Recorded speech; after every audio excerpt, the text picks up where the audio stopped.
Okay, so lakad tayo. Bilihan natin ang gulong to. Para, yan o, para ready for long drive na talaga. So sa bibilan kasi natin, kasama na wheel balancing and alignment. O tara, punta tayo dun. Para lang ma-share ko lang, no. Ito lang, mabilis na video lang kasi nagde-drive ako. Para lang ma-share. Yan o, hindi siya naka-align. So nakaganyan o, tabingin ng ganyan. So, iyon ay talagang hindi ko nasadyang ikinorek pa dahil yun nga, no, magpapa-align din tayo dahil nga bibili tayo ng bagong gulong kasama na yung alignment doon, no, kasama sa package nila. Okay, so syempre dito ulit tayo sa CRB natin, JSM Tire Center. Lagi naman tayo dito. Tara. Mukhang ano na rin yan, 2.6 pinakamura. 2.6 Arribo. Sige, dito yun. Apat. Ganyan ni size yung stock. Oo.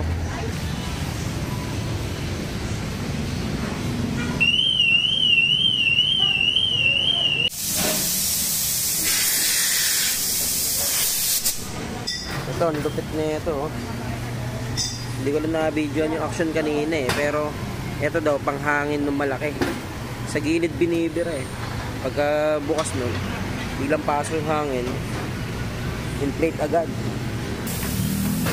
Ito yung sa CRB na, kuya. Yan. May tatapos. Yan. So, ito yung gulong natin, no? Arribo brand. So, yan, no? 205-70-15. No? So, yan mga idol, nakuha ko lang ng 2,600 ang isa. So, ngayon, ang binayaran ko is dapat 10,400. Pero, dahil nga nag-credit card tayo, inutang natin 3 months, nagkaroon lang ng konting dagdag na 5%. So, naging around 10,900 siya. And then, syempre, dahil nga apat yung binili ko, apat na yan, dito sa JSM Tire, libre na ang wheel balancing plus wheel alignment. So, yun yun, no? Isasalang dyan sa sakyan natin, is papalitan lahat ng gulong. Yun. So, sa wheel alignment pa lang mga idol. Tapos wheel balance. Sa iba yan, hiwalay na binabayaran. Pero dito, JSM Tire, no? Libre yan. Yan mga idol. Dito yan sa Marikina, Lamuan, no? Libre yan. Kaya, wala. So, okay na tayo dito. Galing na ito, oh. Pag yung spare tire, ano nakasulat, oh. Baliktad yan, oh. Oh. Max 80 kilometers per hour lang. Ito naman, iba yung kaso nyo, oh. Nagkaka-chips dito, no? Yan, oh. Tatapias. Yan, oh. Mga pakain, eh, no? Yun ang mahirap pagka low profile. So, ang gulong is 205, 45, 17. Nako, tumama lang talaga sa gutter. Yan, oh. Tungkap-tungkap. Nakakatakot, eh, no? Yan, oh. Ganyan yan, oh. Parang inat-ngat ng daga, eh, no? So, yan, no? Habang wala pa yung ating sasakyan, hindi pa inaangat dahil medyo busy sila dahil maraming customer ngayon dahil weekend. So, yun. Yan si Boss J, oh. Alright. So, yan na. Sinisimulan na. So, ngayon, no, mabibilis naman kumilos yung mga tao. Nagtitingin-tingin ako dito ng mga nagiging issue ng mga gulong, eh, no? So, sa akin kasi, bukod sa luma na, ito siguro to, nabili to na second hand, eh. Dahil ito, tignan mo to. So, pagka naman tayo bibili rin ng mga gulong, ano, ingat-ingat lang. Pakita ko sa inyo, ito naman kaso nung akin. Tingnan nyo, ha. Yan, oh. Tignan mo yung kaso nito. Maging kapag matsyag kayo sa mga guhit ng gulong. Kung papansin niyo, mahirap ipakita. Pero yan, oh, nakita nyo yung guhit na to. Itong part na to. Yan yung original na guhit niya na, na thread nung ating gulong. Pero, dahil nga second hand, ewan ko saan galing to. Ginuhitan yan. Tinabtaban dito para lumalim yung guhit. Pero technically, pudpud na yan. So makita mo yan, eh, pati dito, eh, magmamanifest yan sa mga gilid-gilid, eh. Yung mga ginawa nilang pagguhit. So delikado yung mga idol. So technically, pudpud na yun. Ito naman, no, sa harap. Ito, hindi naman to guhit. Pero, ang kaso nito, yan, gato. Dahil luma na. Yan, oh, biyak-biyak, oh. Ito. Yan, oh, di ba? Biyak-biyak, tungkab-tungkab. So pangit na.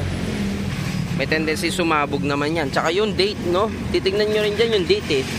Manufacturing date. Nasaan ba dito? Ewan ko, siguro nasa kabila. Tignan na lang natin yung iba. Ito, katulad nito. Ito naman, makapal pero ano na rin. Ganun din. Gatuna, no? Mukhang matagal kasing na ano eh. Bilad. Pero ito, tignan nyo. Manufacturing date niya, 2518. So, 25 weeks ng 2018. So, pwede pa to. Wala pang 5 years. So, ito yung gagamitin ko panlikod. Actually, panlikod tuloy. Pang reserba. So, yun. So, 4 yan, papalitan. O, yan. Tinanggal na nga yung panlikod. Eh, oh. Palit yan, syempre. Yan, oh. Angat-angat muna tayo. Palit gulong. Ito naman, tingnan natin manufacturing nito. Blue Earth 2017. 21 weeks ng 2017. Pero wala eh, napabayaan yun.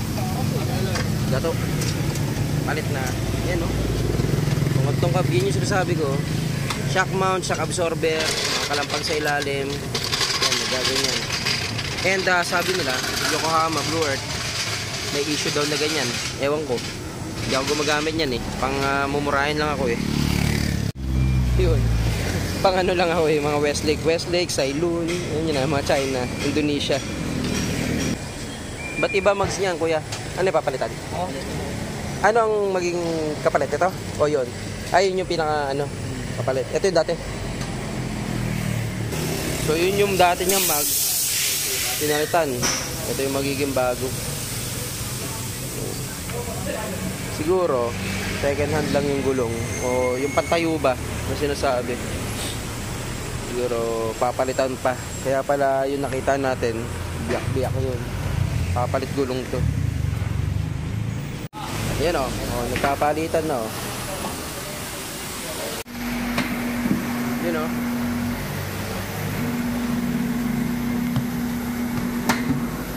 Palit gulong. Oh. Kuya Wamos pala ito. Kuya Wamos pala yun. Kuya Jay talaga oh. Ito, iba to, ibang gulong na to. Kuya, tanggalin mo na nga yung sticker para makadagdag pa yun eh. Yun. Yan kuya, ano yan? Ano yung panukat na yan? Okay, panukat ng mags. Yan. Then wheel balancing. So may content na tayo nito. Kung gusto nyo panoorin yung buong content, yan, ipopost ko dyan. Sige ko dyan. Wheel balancing. So kapag wheel balance mga idol, libre na rin yung tingga. Kasama na yun. So sa iba, per tingga nyo babayaran yan. Pero dito, 4 na gulong, kasama na yun. Kaya pag 2 gulong, kasama pa rin wheel balancing. Pag 2 gulong, kasama. Pero wala nang wheel alignment. Pagka 4 gulong, sama wheel alignment. Diba? Malaking menos yun mga idol, promise. Siguro sa wheel alignment, palo ka rin dyan ng mga... Magkano kaya pa wheel alignment dito? 500. Wheel alignment pa lang. Wheel balancing? Depende sa tingga. Depende sa tingga. Yun yung sinasabi ko. Pero sa iba, medyo mahal eh. Basta mahal. Bukan nyo na lang. Alam nyo naman siguro yun. Na-experience nyo na. So, napalitan na. Yung 2 likod na lang. Ito, 2 harap, okay na. So, yan mga idol, no, kung sakali man na hindi nyo pa napanood yung mga usapan natin tungkol sa gulong, no, balikan lang natin. So, hindi ko na matandaan kung ano tawag dito sa pula, pero highest peak or highest point, no. So, ito mga idol is tinatapat kapag may marker yung inyong mags. So, ito yung priority, no. Kapag may marker yung mags nyo, itatapat nyo yun. Ito, kalimutan nyo tong dilaw. Then, kung wala namang marker yung mags, no, walang marker, ang gamitin nyo, dahil hindi nyo na alam kung ano yung highest point dito, hindi ko na matandaan kung ano pangalan eh, o yung tawag eh, wag nyo nang gamitin. Wag nyo ring itatapat ito dun sa pito, no. Ang tinatapat yung para sa pito ay yung kulay dilaw. Yan, nakatapat yan sa dilaw. Yan. So, ibig sabihin, pinakamagaang to. Itong part na to. Pinakamagaang na parte ng gulong. So, lumalabas yun yung pinakamabigat. So, para makontra yun, kaya tinapat siya dito sa, sa valve stem. Kasi syempre, itong valve stem natin is may dagdag bigat to. Kaya tinapat yung ito naman valve stem, syempre pinakamabigat na part ng ating mags. So ito tinapat dito. Yun, pinakamagaang, pinakamabigat. Yan, pinagtatapat. And then ngayon, pagka nagpa-vulcanize kayo, no, lagi nyo tatandaan, pag pinaghiwalay nyo yan, hindi po pwedeng hindi nyo ibabalik sa dating forma. Ngayon, kung nabura yung dilaw na to, nabura na sa katagalan, kailangan lagyan nyo ng marka yan. Then kapag binalik ni vulcanizing, ni manong vulcanizer, dapat pagtapatin niya uli kasi nga iyan ay nakabalance sa formang yan. Pag yan inusod mo, syempre katulad niyan yan, ito yung pinakamagaang, nilagay mo doon. Then yung mga yan, katulad niyan, no, yung mga wheel balance, no, tinanggal na yan. Yung mga luma, tatanggalin mo yun. Wala matitira. Basta bago gulong, tanggal dating wheel balance, then wheel balance uli. Ngayon, pagka ginalaw mo yan, pag binago mo forma, wheel balance ka uli. Ganun talaga nangyari. Kaya kung papansinin nyo, pagka nagpa-vulcanize kayo, one day, pagtakbo nyo, mga 80, nagwiwigil yung manubela, umaalog-alog ng ganun, yun, kasi nga, nawala siya sa balanse. Lagi nyo lang tandaan, pagka pinag-iwalay nyo, dapat dating posisyon. So, ito kasi is 205 70 R15 stock ng Honda CR-V. Ngayon, kung sakaling naka 65 kayo, dapat mas maganda, lagi yung recommended o yung kanyang original size. Yun, dapat yun yung lalagay yung mga gulong. Huwag nyo babaguhin, no? Lalaparan, ninipisan, tataasan, bababaan, huwag ganun. Yung stock lang, yung recommended lang. Kasi dito nyo makikita yan. So, dito sa pinto ng driver side, makita mo yan. So, dito may confirm kung ano yung gulong niya. Yan, oo. Diba, nakalagay 205 70 R15. Yan yung gulong niya. Then, yung in-plate, no? Huwag kayo magkakamali. Ayan, o. Diba? O, yan. Para mas malinaw. So, 205 70 R15. Yun yung stock na gulong, no? Then, KPA bar or PSI. So, kapag nag-inflate kayo, ito yung KPA, ito yung bar, ito yung PSI. So, dun yan, no? Kaya yan magkakahilera eh. Ganun din ang forma yan. KPA, bar, PSI. So, 27 PSI lang. Then, sa likod is 36 PSI. Huwag kayo magkakamali mga idol. Kasi, hindi pwedeng under-inflate, hindi rin pwedeng over-inflate. Pag under-inflate, napupudpud yung tagiliran. Pag over-inflate, napupudpud yung gitna. And may tendency sumabog. So, dapat lagi i-check yung hangin ng gulong. Dapat ibase nyo dito. Oh, tignan nyo. Yan yung sinasabi ko sa mga ibang nagbo-vulcanizing. Minsan, pinapabayaan. Oh, tignan nyo to. Oh. Maintained. Stem, valve stem, dilaw. Okay, pagdating mo dito, ganun din. Valve stem, yung dilaw. Mahalaga yan mga idol. Para, konti na lang ang hahabulin sa pag-wheel balance. Ganun ang ginagawa. Konti na lang, konting tingala magagamit pagka ganun. And of course mga idol, syempre, kung sakali man, no, na hindi na itapat yan, okay lang din naman. Basta siya binalance sa ganong posisyon. Okay lang naman. Okay, so higpit na lang. So isang ikot yan mga idol. May isang iikot para i-check lahat ng higpit niya. Syempre, ano na yun, protocol na yun. Yung iba na higpitan na, pero syempre kailangan higpitan ulit. Ito yung kanilang pang-align, no? Rabag Lioli, ano yan, Rabag Lioli, ano kayang bansa to? Pero yan, no, may Bluetooth, no? Pa-video, okay machine to. Okay, so yan na, preparing na para sa wheel alignment, no? So, syempre, papasok siya dun sa may machine na yun. Oh. Yan. Oh. Okay, bante. Yes. Oops. Yan. So, ang tirada niyan, kasi, is papatamahin yan dyan. Yan. So, iyan kasi, yung tinatapakan niya is, nagmumove yan ng ganun. Siyempre, kada adjustment mo, dapat yung gulong mo, nagmumove din. Nang ma-smooth, ganun. Kasi siyempre, kapag yan, kumapit sa gulong, yung gulong pala, pag kumapit niya sa sahig, tapos pinihit mo, hindi efficiente yun.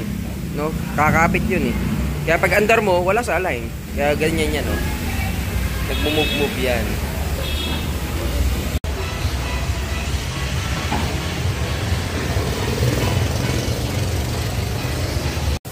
Yan yung initial result. So, ibig sabihin, no? Makita mo naman, positive, negative, paano yan? Left, right, ganun yan di ba? Toe, ganun naman yan. Sa camber naman yun. So, dapat yan, naka-green lahat, no? Pag naka-green kasi is, siguro, lumalabas na acceptable na yun. Acceptable range, no? So, pagka ganyan, negative, it's either nakakaliwa ng gusto, nakakanan ng gusto, ganun yun Then, syempre, maaaring naka-camber, so hindi ko kabisado Yan. Pero ganun yun. Dapat nasa allowable range siya. Kaya siya inangat, no? Kailangan testingin kung may kalampag, may alog. Dahil hindi mo maia-align ng tama yan pagka may alog. So, bago kayo pumunta sa alignment, siguraduhin nyo muna na walang alog yung mga gulong o kalampag. Yung mga ball joint, tie rod, no? Ganun. Then kapag na sigurado nang walang kalampag, i-align na nila yan. Kasi kahit anong pilit mo, no? I-adjust mo man, adjust mo, pabalik-balik ka lang dahil syempre, in-adjust mo nga no? Pero tie rod mo talagang loose na loose. Talagang babalik at babalik, mawawala sa align. So, kailangan pagawa nyo muna lahat, then saka ipa-align. Ito, ang gagalawin dyan, yung kanyang tie rod. Yan yung ginagalaw para ma-adjust yung alignment. Tie rod dyan, tie rod.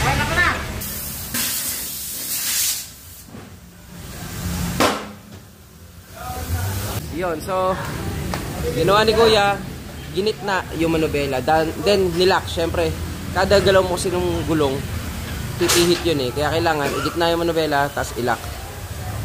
So, in-input ni Kuya lahat na information ng sasakyan para i-print yung before and after. So, yun na magaling, no? Meron siyang result. Kung gaano malalaman mo ngayon, kung gaano kalayo yung dati sa ngayon. Yan, o. Yan.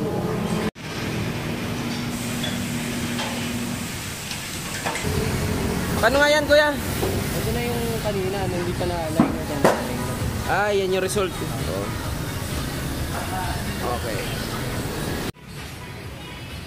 At yun na nga mga idol, no. So ayan binababa na namin yung sasakyan, then iuuwi ko na yan. And titignan natin mga idol kung ano pa yung i-upload natin. So last video natin is yung final na lang na preparasyon bago ko isoli ito sa may-ari.